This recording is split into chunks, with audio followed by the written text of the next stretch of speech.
Magandang araw everyone, ngayon ay ating talakayin ang mga gabay na tanong at sagot para sa Inter-District Rev Alida interview. Unang tanong, ano ang iyong pangkalahatang score o marka sa pre-test ng iyong Functional Literacy Test, o FLT, at ang katumbas nitong antas ng kaalaman o literacia? Ito ang halimbawa na maaari mong isagot. Ang nakuha kong kabuuang marka sa aking unang pagsusulit sa FLT ay 22. Ito ay katumbas ng Advanced Elementary Level o antas ng baitang 4 hanggang 6. Tingnan ang iyong pretest FLT. Tandaan ang overall score at ang katumbas na grade level.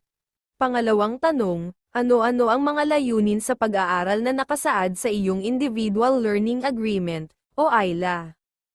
Ang mga nakasulat kong layunin sa pag-aaral sa aking ILA ay una, magbasa ng mabilis at may pangunawa.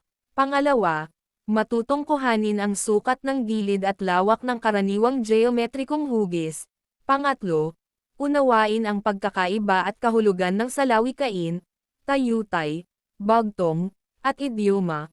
Pang-apat, malaman ang sanhi ng mga eclipse, lindol, baha, at tsunami, at iba pa. Tingnan ang iyong ginawang ILA at tandaan ang mga layunin ng pag-aaral na isinulat ninyo doon. Pangatlong tanong, ano-ano ang nilalaman ng iyong presentation portfolio? Ang nilalaman ng aking portfolio ay kinabibilangan ng siyam na kinakailangang formal na talaan tulad ng enrollment form, personal information sheet, functional literacy test, o FLT, pre- and post-test, individual learning agreement, record of module use and monitoring of learners' progress, documentation of life experiences, record of training or skills, summary of work history, at learners' checklist of competencies. Naglalaman din ito ng aking mga piling gawa sa bawat learning strand na aking ipinagmamalaking ipresenta sa inyo. Bulat-latin ang inyong portfolio at tandaan ang mga nilalaman noon. Kung ikaw ang gumawa, alam mo kung ano-ano ang mga naroon. Pang-apat na tanong. Bumanggat ng hindi bababa sa 3 pinakamahusay na mga halimbawa ng gawa sa 6 na mga hibla ng pag-aaral na pinagmamalaki mo. Ito ang halimbawa ng maaari mong isagot.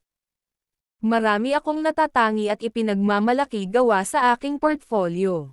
Ang ilan dito ay ang poster kung saan nakalarawan ang iba't ibang geometrikong hugis at kung paano kukunin ang kanilang buong gilid at lawak, ang aking biodata at halimbawa ng liham sa pag-a-apply ng trabaho.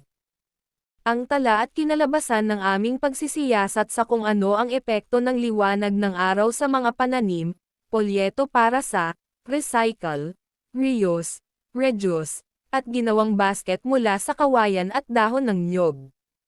Tunghayan ang 3 o higit pang sample work sa iyong portfolio na sa iyong palagay ay pinakamaganda o pinakamahusay. Panlimang tanong, bumanggit ng hindi bababa sa 3 makabuluhang natutunan na iyong nakamit sa pamamagitan ng ALS na maaari mong i-apply o magamit sa tunay na buhay. Ito ang halimbawa ng maaari mong isagot. Isa sa mga natutunan ko sa ALS na magagamit ko sa tunay na buhay ay ang tamang pagkukwenta ng fraction, interes, at kilowatt.